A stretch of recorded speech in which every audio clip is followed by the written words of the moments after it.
Assalamualaikum warahmatullahi wabarakatuh. Ya, halo teman-teman semua. Kali ini kita akan belajar mengenai mata pelajaran geografi kelas 10 di KD 3.7, yaitu materinya tentang dinamika hidrosfer dan pengaruhnya terhadap kehidupan. Oke, sebelum kita ke materi, terlebih dahulu saya akan memperkenalkan diri. Nama saya Muhammad Mahrus Ali, SPD. Saya mengajar geografi di SMA Negeri 1 Balerian Sukamara. Sebelum kita membahas tentang apa itu siklus hidrologi, nah terlebih dahulu kita akan membahas tentang apa sih itu hidrosfer, ya. Seperti di bab yang awal tadi atau judul bab kita, yaitu tentang hidrosfer dan pengaruhnya terhadap lingkungan. Nah, apa itu hidrosfer? Di situ sudah ada gambar sungai dan juga gambar laut dan juga ada tiuruan bumi, ya. Coba kita amati bahwa bumi itu sebagian besar adalah air. Nah, hidrosfer itu apa?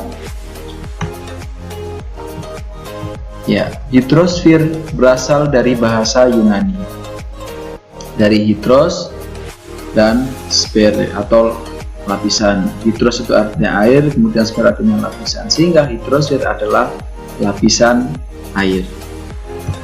Sedangkan secara istilah, ya, hidrosfer adalah lapisan air yang terdapat di bumi, yaitu meliputi air yang ada di permukaan maupun di bawah permukaan bumi atau air tanah. Hidrosfer dapat diartikan juga sebagai semua air yang berada di bumi, ya, baik dalam bentuk cair, air itu sendiri, kemudian dalam bentuk padat, es dan salju, kemudian dalam bentuk gas atau uap air. Jadi jangan salah ya teman-teman semua, bahwa air yang ada di bumi itu tidak hanya dalam bentuk cair, juga dalam bentuk padat atau es atau salju, kemudian dalam bentuk gas yaitu uap air. Nah, selanjutnya perlu diingat bahwa volume air di bumi relatif tetap, baik dalam bentuk cair, ya, cair ataupun air itu sendiri, kemudian dalam bentuk padat, es dan salju, dan dalam bentuk gas atau uap air. Karena air di bumi senantiasa bergerak dalam suatu perputaran atau siklus. Nah, inilah yang nanti disebut dengan siklus hidrologi. Oke, selanjutnya untuk lebih memahami, mempermudah kita memahami apa itu siklus hidrologi, mari kita lihat tayangan video berikut ini. Air laut menguap. Ya, ada tulisan evaporasi dan evapotranspirasi. Kemudian proses selanjutnya kondensasi, ya, setelah tadi penguapan.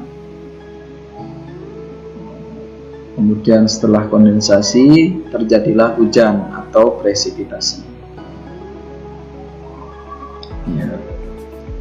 Sebagian masuk ke dalam tanah, ya, melalui proses namanya nanti infiltrasi, ya, infiltrasi.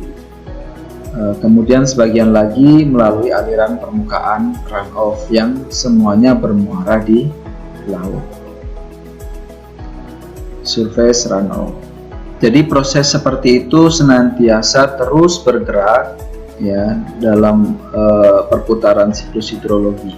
Nah, tadi di video itu sudah disebutkan beberapa proses yang terjadi dalam siklus hidrologi. Nah, tenang saja, kita akan bahas satu-satu.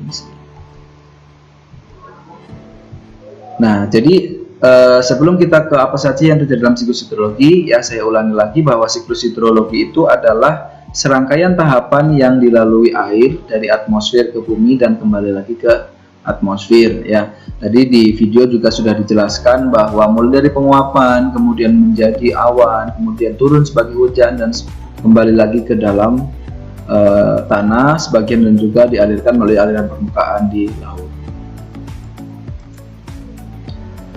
Nah, kita akan bahas satu-satu langkah tahapan yang ada dalam siklus hidrologi tersebut. Yang pertama adalah penguapan atau evaporasi.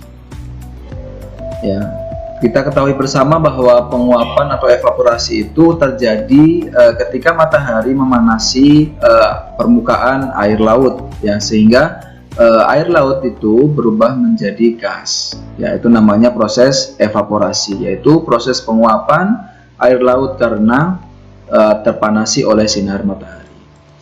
Kemudian proses yang kedua ada sublimasi. Ya, sublimasi ini terjadi pada penguapan yang ada di tanaman ya atau tumbuhan. Jadi tidak hanya di air laut ya, tetapi tumbuhan atau tanaman juga ketika terkena sinar matahari itu melakukan atau penguapan yang biasanya melalui stomata gitu ya. Nah, di situ terjadi proses sublimasi, perubahan wujud daripada menjadi gas tanpa mencair terlebih dahulu. Jadi kandungan air yang ada di stomata atau di daun yaitu diuapkan karena terpanasi oleh sinar matahari.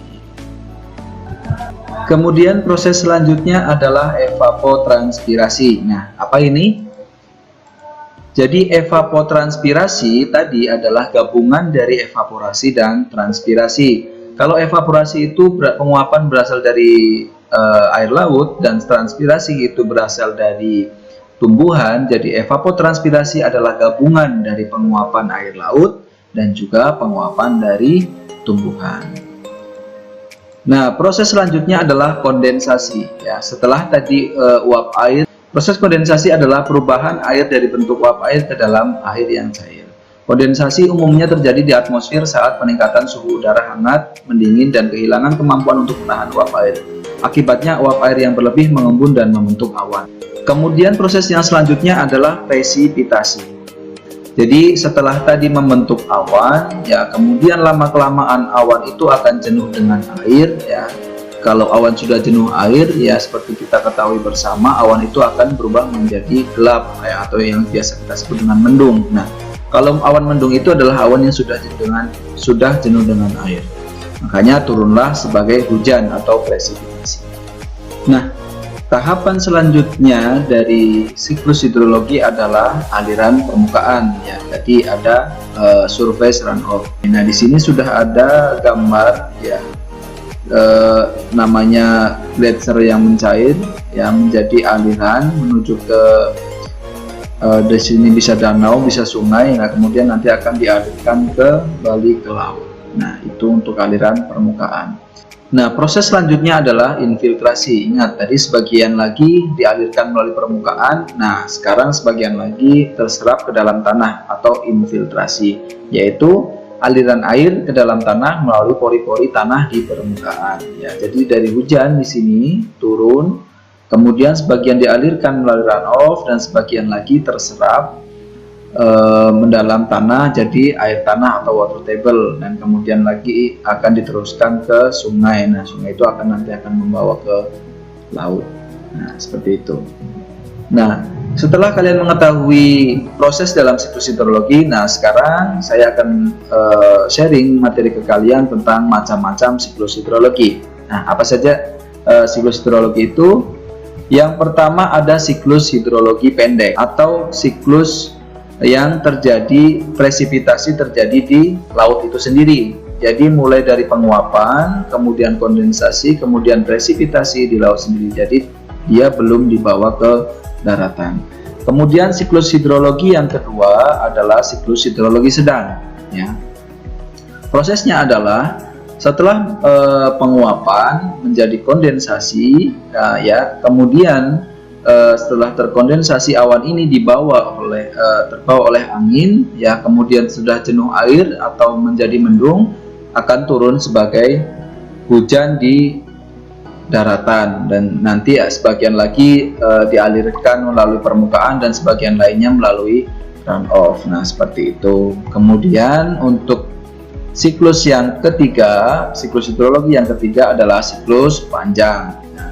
Siklus panjang sama dengan siklus sedang, yaitu turunnya di daratan, akan tetapi di sini itu belum cukup atau belum jenuh air sehingga angin membawanya ke dataran yang lebih tinggi. Nah, di sini karena perubahan suhu menjadi dingin, nah makanya perubahan dari uap air yang terkondensasi itu bukan menjadi titik-titik air, tetapi menjadi butiran-butiran salju yang nanti turun akan menjadi salju di sini. Nah, salju yang mencair namanya gletser juga akan mengalir ke laut kembali. Nah, itulah ketiga macam siklus hidrologi.